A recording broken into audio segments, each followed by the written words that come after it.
Please kindly click on the red subscribe button below this video and subscribe to our YouTube channel. Thanks, God bless you as you do this.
kòtò àgbà náà fọ́mọ wọn.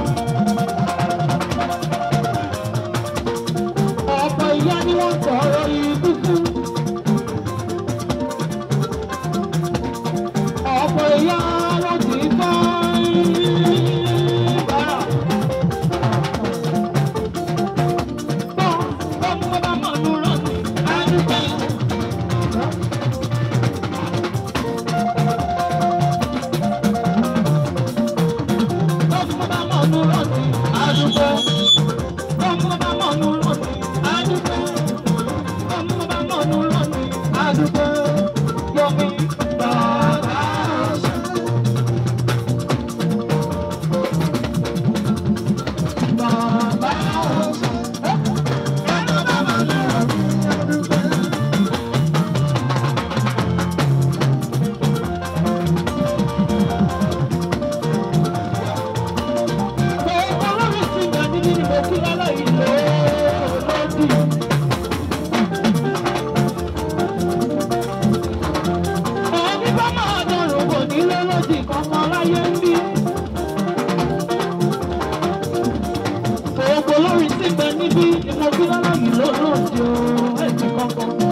Ọmọ ìmọ̀lẹ̀ látàyà lálùmọ́lẹ̀ pàṣẹ bọ́ọ̀lì kòṣe and every other person theatre practitioner to the house.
wọ́n tún gbẹ̀gbẹ̀ ìgbé ṣe bàbá lókè.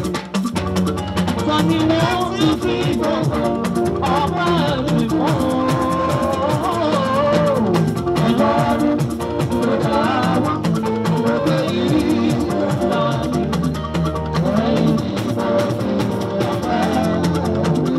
Ó tún ní kí n sọ wípé máa bọ́ kí n ṣe ìkàn ṣe. Kì í ṣe agbára yó, kì í ṣe títóbi yó, bó ṣe dá mi sí o. Kì í ṣe ìkàn ṣe, kì í ṣe agbára yìí, kì í ṣe títóbi yó, ẹ̀sùn dá mi sí o. Ọmọ ìmọ̀lẹ̀ máa ń gbọ́ wípé àtìlẹ́yìn kojú má ti ní ònìyàn. Àtìlẹ́yìn kojú má ti ní ònìyàn.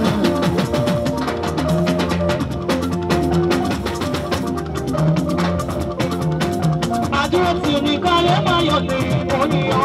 Àtìlẹ́yìn kojú má ti ní ònìyàn. Ọmọ ti gbé ẹrù ayé rẹ̀ ní kò dẹ̀ fúyà. Àtìlẹ́yìn kojú má ti ní ònìyàn. Ọlọ́run ti sọ nílò bíbọ̀ wá láyé mú wà fara. Àtìlẹ́yìn kojú má ti ní ònìyàn. Ọ̀jọ̀gbọ́n fún wa láyé mú wà dání ìrẹ̀fẹ̀ ọtí. Àtìlẹ́yìn kojú má ti ní ònìyàn. Ó gbẹ́jọ́ ọ̀rọ̀ fún wa lọ́wọ́ ẹni bí. Àtìlẹ́yìn kojú má ti ní ònìyàn. Ogun aláìmọ́ níṣẹ́ ni ọmọ níṣẹ́ ló ń gbà sí. Òmìnira òmìnira lónìí máa tán. Ìgbè bá ẹdẹ nínú ayé. Ó jẹ́ sọ fọ́lọ́run ò sàn.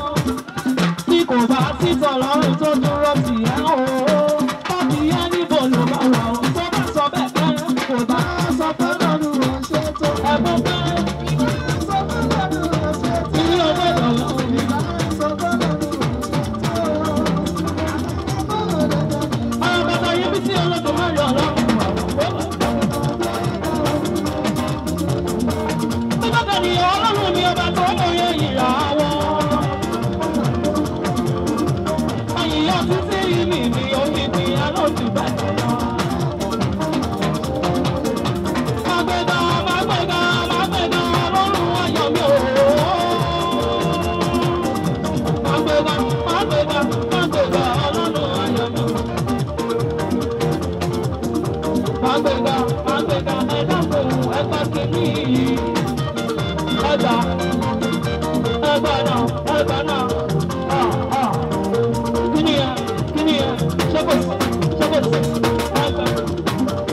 Thank you so much for watching our videos. And importantly, you need to subscribe because we drop videos almost every day. And how to subscribe? There's a circle here written Gua TV. Click on it. You see a subscribe button. Click on the subscribe button. That's all. And if you have a big show coming up, any event, you can call us.